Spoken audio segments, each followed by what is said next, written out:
നിങ്ങൾ ജിമ്മിൽ പോകുന്നവരാണോ? ജിമ്മിൽ പോകാൻ തയ്യാറെടുക്കുന്നവരാണോ? ജിമ്മിൽ കുഴഞ്ഞു വീണ് മരിക്കുന്നു എന്ന വാർത്തകൾ നിങ്ങളെ അലോസരപ്പെടുത്തുന്നുണ്ടോ? എന്നാൽ നിങ്ങൾ തീർച്ചയായും ഈ ഇന്റർവ്യൂ അവസാനം വരെ കാണുക.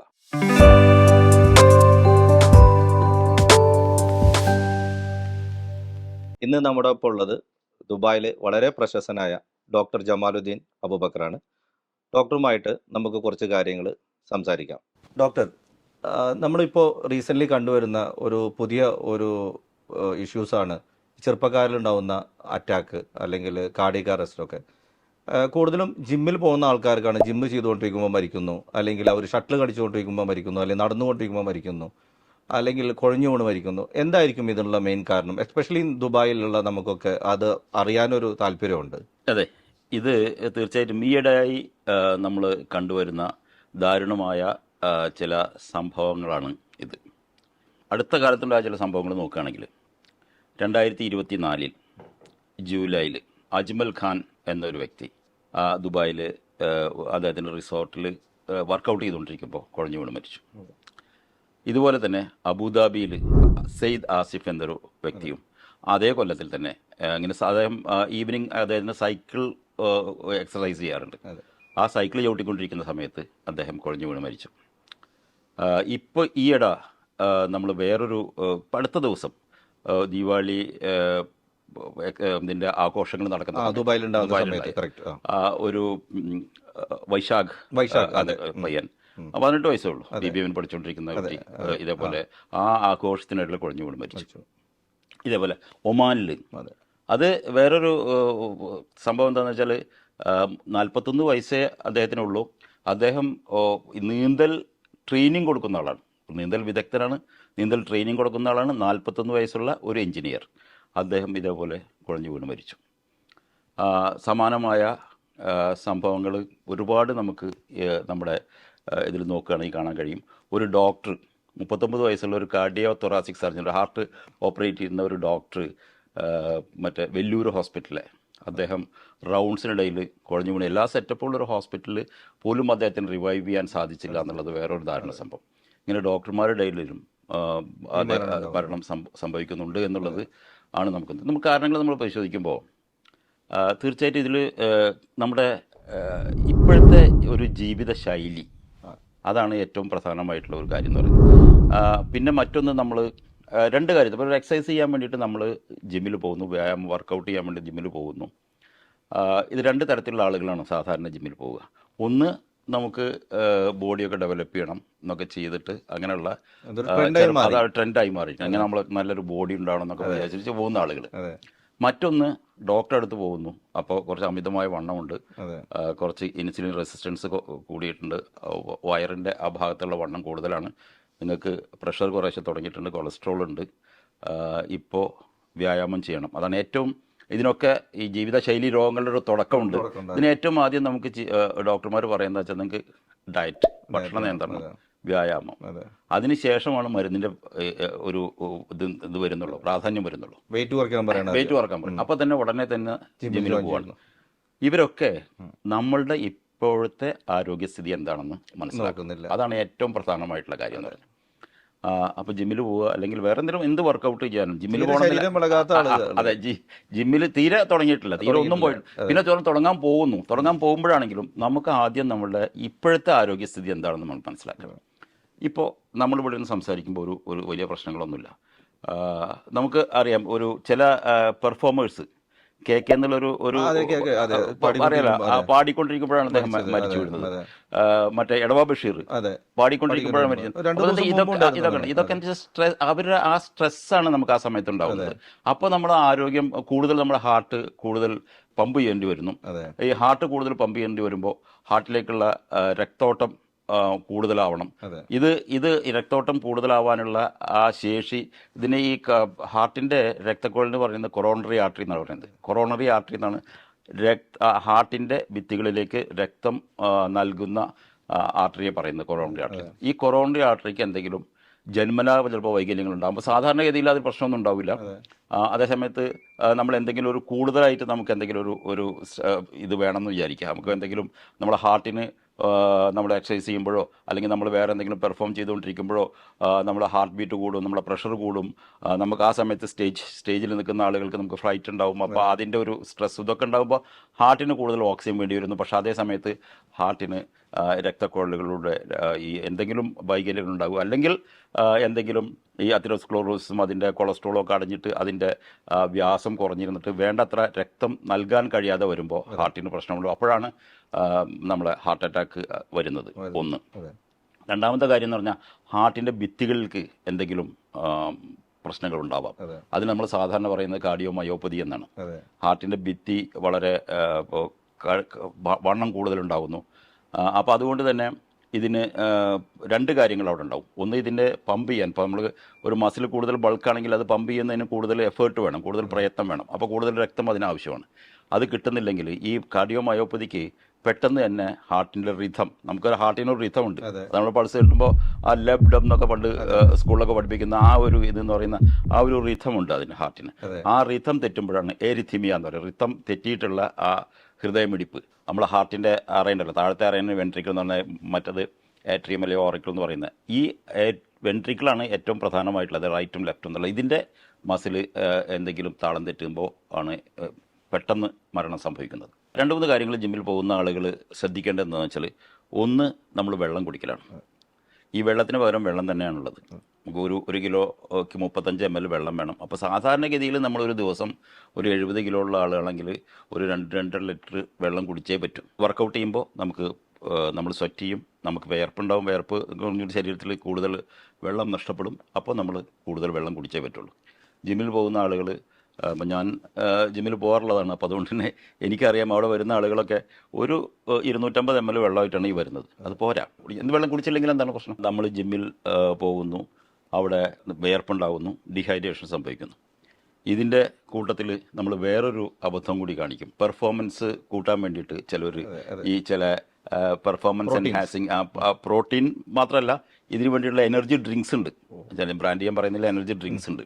ഈ എനർജി ഡ്രിങ്ക്സ് കുടിക്കും. എനർജി ഡ്രിങ്ക്സിൽ ഉള്ളത് എന്തൊക്കെയെന്നല്ല കണ്ടന്റ് എന്ന് പറഞ്ഞാൽ 300 മില്ലിഗ്രാം കോഫിയാണ് അതിനകത്ത്. കഫീൻ മാത്രമാണ് അതിനകത്ത്. നമുക്ക് എനർജി തരുന്ന സാധനം എന്ന് പറഞ്ഞാൽ കഫീനാണ്. നമ്മൾ നല്ലൊരു സ്ട്രോങ് കാപ്പി കുടിച്ചാൽ അതിൻ്റെ എഫക്റ്റ് നമുക്ക് കിട്ടും. രണ്ടാമതായി ടോറിൻ, പിന്നെ ബി കോംപ്ലക്സ്, ജിൻസെങ് എന്ന് പറഞ്ഞ് കുറച്ച് ചെറിയ ചെറിയ സാധനങ്ങളുണ്ട്. അതൊന്നും വലിയ കാര്യമുള്ളതല്ല, വെറുതെ അതിനകത്ത് ഇട്ടുള്ളതാണ്. അപ്പോൾ ഇതിൽ മെയിൻ എനർജി തരുന്ന സാധനം കെഫീനാണ്. കോഫിയിൽ അടങ്ങിയിട്ടുള്ള കെഫീനാണ്. കെഫീൻ നമുക്കൊരു കാപ്പി കുടിച്ചാൽ മതി. പക്ഷേ കാപ്പി കുടിക്കുമ്പോൾ എന്താണ് പ്രശ്നം? കാപ്പി കുടിക്കുമ്പോൾ അത് ഡൈയൂററ്റിക് എന്ന് പറയും, മൂത്രം ഉണ്ടാക്കുന്ന സാധനമാണ്. ഈ മൂത്രം ഉണ്ടാക്കുന്ന സാധനം എന്ന് പറഞ്ഞാൽ അത് മൂത്രം കൂടുതൽ പോകും. മൂത്രം കൂടുതൽ പോകുമ്പോൾ വീണ്ടും ഡീഹൈഡ്രേഷൻ. അപ്പോൾ നമ്മൾ ജിമ്മിൽ പോകുന്നു, നമ്മൾ വർക്കൗട്ട് ചെയ്യുന്നു, നമ്മുടെ ശരീരത്തിൽ നിന്ന് വിയർപ്പ് പോകുന്നു, ഡീഹൈഡ്രേഷൻ ഉണ്ടാകുന്നു. നമ്മൾ തണുത്ത ഒരു എനർജി ഡ്രിങ്ക് കുടിക്കുന്നു, വീണ്ടും മൂത്രം പോകുന്നു, അപ്പോൾ നമ്മൾ വീണ്ടും ഡീഹൈഡ്രേഷൻ ഉണ്ടാകുന്നു. അപ്പോൾ എന്താ സംഭവിക്കുക? ഹീമോ കോൺസെൻട്രേഷൻ എന്ന് പറയും. ഹീമോ കോൺസെൻട്രേഷൻ എന്ന് പറഞ്ഞാൽ രക്തം, ജലാംശം പോകുമ്പോൾ കൂടുതൽ ഖരരൂപത്തിലുള്ള വസ്തുക്കളുണ്ടാവും. അപ്പോൾ ചെറിയ ചെറിയ ക്ലോട്ട്സ് ഉണ്ടാവാൻ സാധ്യതയുണ്ട്. ഈ ചെറിയ ക്ലോട്ട് ഒരു വലിയ ബ്ലഡ് വെസലിൽ കൂടെ പോകുമ്പോൾ പ്രശ്നമൊന്നുമില്ല. പക്ഷേ അത് വലിയ വെസലിൽ കൂടെ പോയി പിന്നെ ഇങ്ങനെ വെസലിങ്ങനെ നേരിയതായിട്ട് ഇപ്പോൾ ഒരു കാപ്പില്ലറി എന്നാണ് ഏറ്റവും അവസാനം പോകുന്നത്. പിന്നെ വെയിൻസ് വരുന്നത്, ആർട്ടറികൾ എന്ന് പറയും, പിന്നെ കാപ്പില്ലറി, പിന്നെ വെയിനുകൾ. ഇങ്ങനെയാണ് അതിൻ്റെ ഇങ്ങനെ ബ്രാഞ്ചസ് വരുന്നത്. അപ്പോൾ ഒരു വലിയ ആർട്ടറിയിൽ കൂടെ പോകുമ്പോൾ വലിയ പ്രശ്നമൊന്നും വരില്ല. ചെറിയൊരു ആർട്ടറിയിൽ പോയാൽ അവിടെ ബ്ലോക്ക് ഉണ്ടാവും. അപ്പോൾ അവിടെ ബ്ലോക്ക് ഉണ്ടാക്കിയാൽ എത്രമാത്രം കംപ്ലീറ്റ് ബ്ലോക്കായോ, അത് എവിടെ പോയിട്ട് ബ്ലോക്ക് ഉണ്ടാക്കുന്നു, ഇത് രണ്ടും കൂടി അനുസരിച്ചിരിക്കും നമുക്കുണ്ടാകുന്ന സിംറ്റംസ്. അതിപ്പോൾ നമ്മുടെ കൊറോണറി ആർട്ടറി, ഞാൻ നേരത്തെ പറഞ്ഞില്ല, ഹാർട്ടിന് രക്തം കൊടുക്കുന്ന കൊറോണറി ആർട്ടറിയിൽ പോയിട്ടുണ്ടെങ്കിൽ നമുക്ക് ഹാർട്ട് അറ്റാക്ക് ഉണ്ടാവും. നമ്മുടെ ബ്രെയിനിലാണ് പോകുന്നത് വെച്ചാൽ നമുക്ക് സ്ട്രോക്ക് ഉണ്ടാവും. ഇതാണ് സംഭവിക്കുന്നത്. അപ്പോൾ ജിമ്മിൽ പോകുന്ന ആളുകൾ വെള്ളം കുടിക്കുന്നില്ല, ഹീമോ കോൺസെൻട്രേഷൻ ഉണ്ടാകുന്നു, ക്ലോട്ട് ഉണ്ടാകുന്നു, വീണ്ടും ഡീഹൈഡ്രേഷന് വേണ്ടി നമുക്ക് ചില എനർജി ഡ്രിങ്ക്സ് കുടിക്കുന്നു. ഇതൊക്കെ വരുമ്പോൾ ചില ക്ലോട്ടുകളുണ്ടാകും. ഹാർട്ടിൽ ഇതുണ്ടെങ്കിൽ ഹാർട്ട് അറ്റാക്ക് ഉണ്ടാവാം, അങ്ങനെ കുഴഞ്ഞു വീണ് മരിക്കാം, സ്ട്രോക്ക് ഉണ്ടാവാം. ഇങ്ങനെ സ്ട്രോക്ക് ഉണ്ടായ ആളുകൾ നമുക്ക് അറിയാം. പിന്നെ വേറൊരു കാര്യം കൂടി ഉണ്ട്.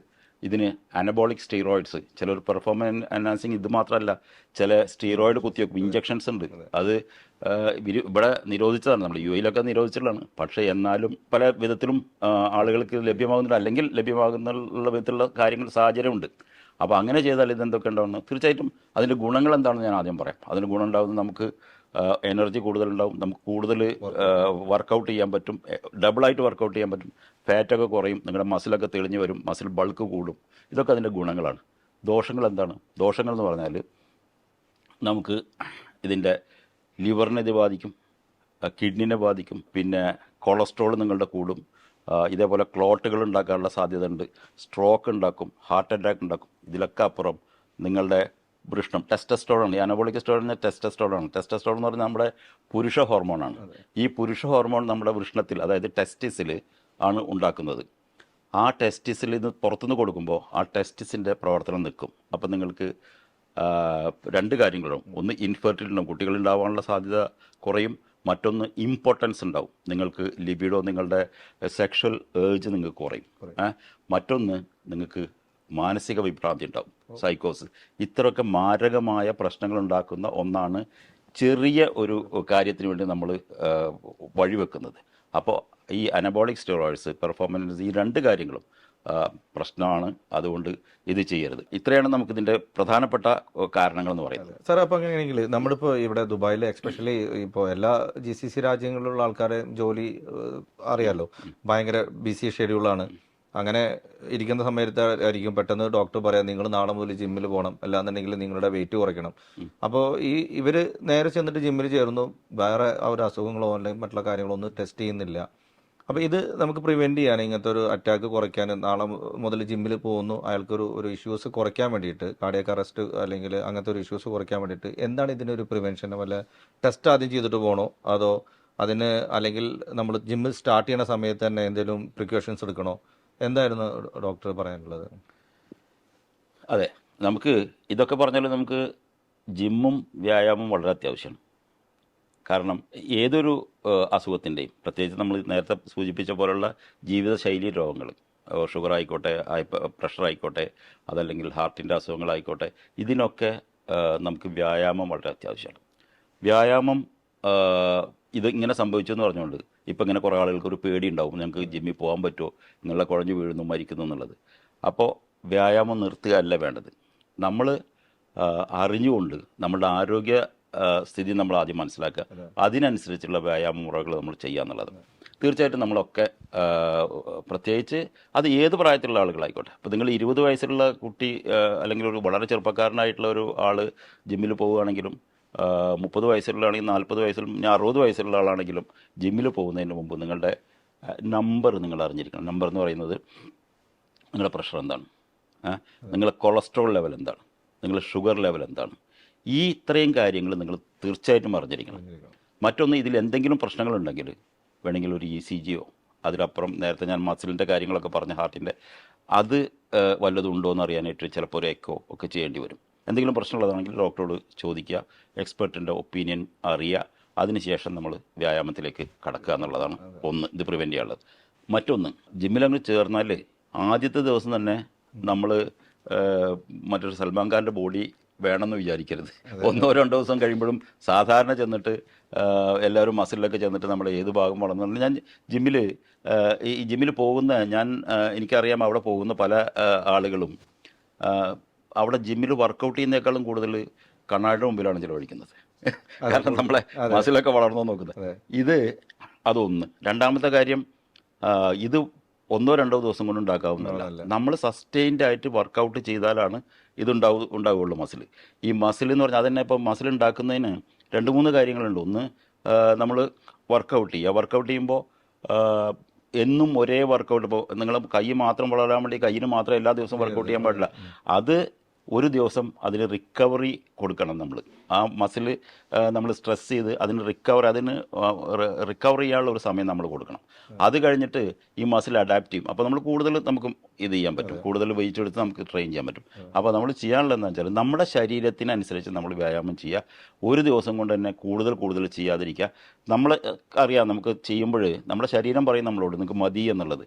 അത് എപ്പോഴും ശ്രദ്ധിക്കാം. നമ്മുടെ ശരീരത്തിൻ്റെ ആ ഒരു നമ്മളോടുള്ള കോൺവെർസേഷൻ ഉണ്ടല്ലോ, അത് നമ്മൾ മനസ്സിലാക്കിയിട്ട് നമ്മൾ ചെയ്യുക എന്നുള്ളതാണ്. ഡോക്ടർ, അങ്ങനെയാണെങ്കിൽ ഇപ്പോൾ നമുക്ക് ഒരു ജിമ്മിൽ വെച്ചിട്ട് ഒരാൾക്ക്, അഥവാ നമ്മളിപ്പോൾ ഞാനും ജിമ്മിൽ പോകുന്ന ആൾ തന്നെയാണ്, അപ്പോൾ പെട്ടെന്ന് ഇങ്ങനെ നമ്മുടെ സുഹൃത്തിനോ അല്ലെങ്കിൽ ആർക്കെങ്കിലും ഉണ്ടാക്കിയത് ഞാൻ തന്നെ പലതവണ കണ്ടിട്ടുണ്ട്. ചില ആൾക്കാർ വളരെ വിഷമത്തോടു കൂടിയിട്ട് ചില സമയത്ത് കുഴഞ്ഞു വീഴുകയല്ല, എന്നാലും അവർക്ക് വളരെ ക്ഷീണം അനുഭവിച്ചിട്ട് ഒരു സൈഡിൽ ഇരിക്കുന്നു, അങ്ങനെ എല്ലാവരും കൂടി ചെന്നിട്ട് അവരെ സമാധാനിപ്പിക്കുന്നു.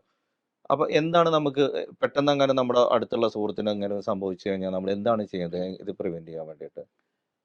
ഒരാൾ കുഴഞ്ഞു വീണെന്ന് വിചാരിക്കാം, അത് ജിമ്മിലല്ല, എവിടെയാണെങ്കിലും നമ്മൾ കാണുകയാണെങ്കിലും നമുക്ക് ചെയ്യാറുള്ളത് എന്താണെന്ന് വെച്ചാൽ, ഇതിൻ്റെ CPR എന്ന് പറയും, ഒരു ബേസിക് ലൈഫ് സപ്പോർട്ട്. ഇത് നമുക്ക് അറിഞ്ഞിരുന്നേ പറ്റൂ.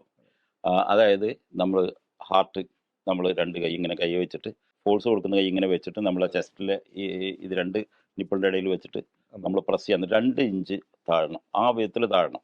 CPRൻ്റെ ഒരു ട്രെയിനിങ് എല്ലാവരും ചെയ്തിരിക്കേണ്ട അത്യാവശ്യമാണ്.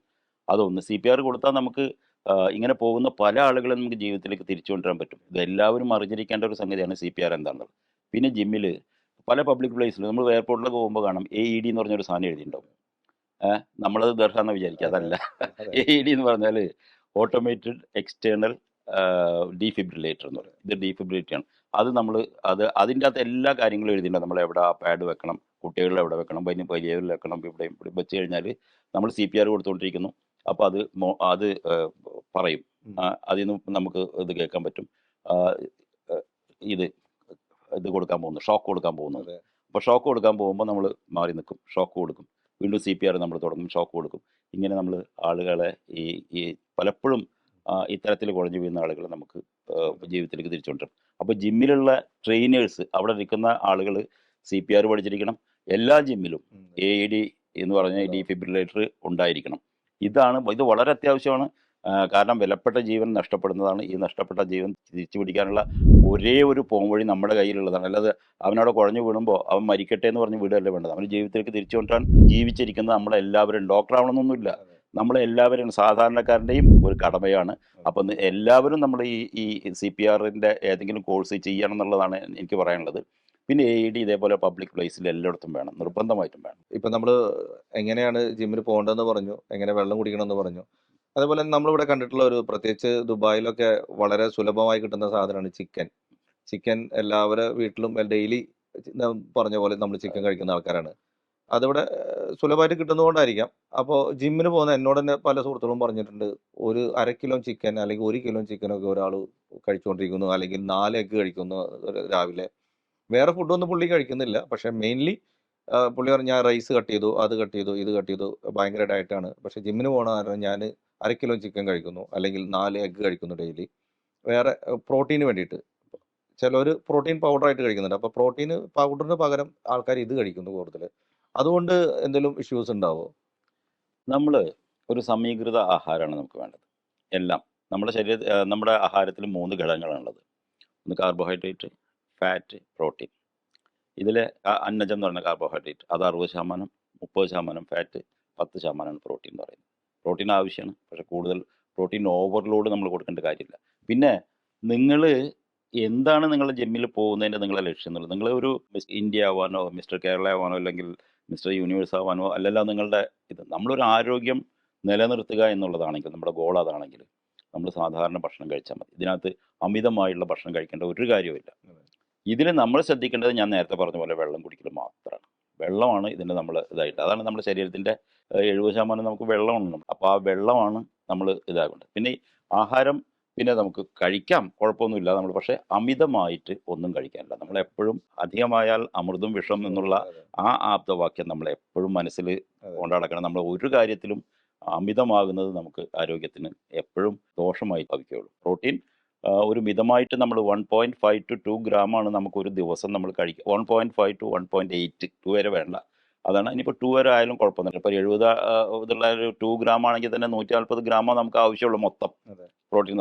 അത് ഇതിൽ മാത്രമല്ല, നമ്മൾ കഴിക്കുന്ന പയറിലുണ്ട്, അങ്ങനെ എല്ലാ പൾസസിലൊക്കെ പ്രോട്ടീൻ ഉണ്ട്. അപ്പോൾ അതൊക്കെ കൂടി നമ്മൾ ആഡ് ചെയ്യേണ്ടി വരും ഇതിനകത്ത്. അല്ലെങ്കിൽ ചിക്കൻ മാത്രമല്ലല്ലോ ഇതിനകത്തുള്ള ഒരു വഴി എന്ന് പറയുന്നത്.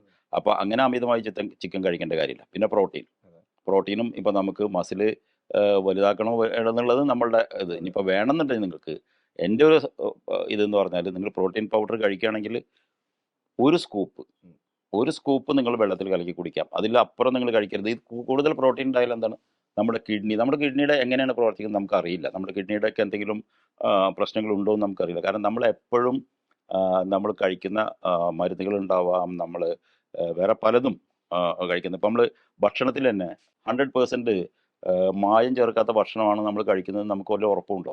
പ്രത്യേകിച്ച് നമ്മൾ കേരളത്തിലൊക്കെ നമുക്ക് വരുന്ന, തമിഴ്നാട്ടിൽ നിന്ന് വരുന്ന പല ആഹാര സാധനങ്ങൾ നമ്മൾ കേട്ടിട്ടുണ്ട്. അത് എത്രമാത്രം അതിൽ വാസ്തവം ഉണ്ടെന്ന് അറിയില്ല. പല കീടനാശിനികളുണ്ട് എന്നൊക്കെ പറയുന്നുണ്ട്. അപ്പോൾ ഇതൊക്കെ കഴിക്കുന്ന ഭക്ഷണം, അപ്പോൾ ഇതിലൊക്കെ നമുക്ക് വിഷം നമ്മുടെ അകത്ത് ചെല്ലുന്നുണ്ട്. അതിനൊക്കെ വിഷത്തിൽ നിന്നൊക്കെ നമ്മളെ ആരോഗ്യം സംരക്ഷിക്കുന്ന 2 പ്രധാന ആന്തരിക അവയവങ്ങളാണ്. ഒന്ന് ലിവറും, അത് ലിവറിലാണ് ഇതൊക്കെ ഡീടോക്സിഫൈ ചെയ്യുന്നത്. മറ്റൊന്ന് അത് കിഡ്നിയിൽ കൂടെയാണ് പോകുന്നത്. അപ്പോൾ കിഡ്നിക്ക് നമ്മൾ ഓവർലോഡ് കൊടുത്ത് നമ്മുടെ കിഡ്നിയുടെ നില എന്താണെന്ന് നമുക്ക് അറിയാൻ സാധിക്കില്ല. കാരണം എന്താണെന്ന് വെച്ചാൽ നമ്മൾ 50% 2 കിഡ്നി ഉണ്ടല്ലോ നമുക്ക്. 50% കിഡ്നി പോയി കഴിഞ്ഞാലാണ് നമ്മുടെ കിഡ്നിക്ക് നമുക്ക് അസുഖങ്ങൾ തുടങ്ങുള്ളൂ. ക്രിയാറ്റിനൊക്കെ കൂടി വരുള്ളൂ. അപ്പോൾ ഈ പ്രോട്ടീൻ്റെ ഓവർലോഡ് നമ്മുടെ കിഡ്നിയാണ് ബാധിക്കുന്നത്. നമ്മുടെ കിഡ്നി രണ്ടും പ്രവർത്തിക്കുന്നുണ്ടെങ്കിൽ ഓവർലോഡ് വന്നാൽ കുറേ കഴിയുമ്പോൾ കിഡ്നി പണി മുടക്കാനുള്ള സാധ്യതയുണ്ട്. അപ്പോൾ അത്തരത്തിലുള്ള ഓവർലോഡൊന്നും നമുക്ക് ആവശ്യമില്ല.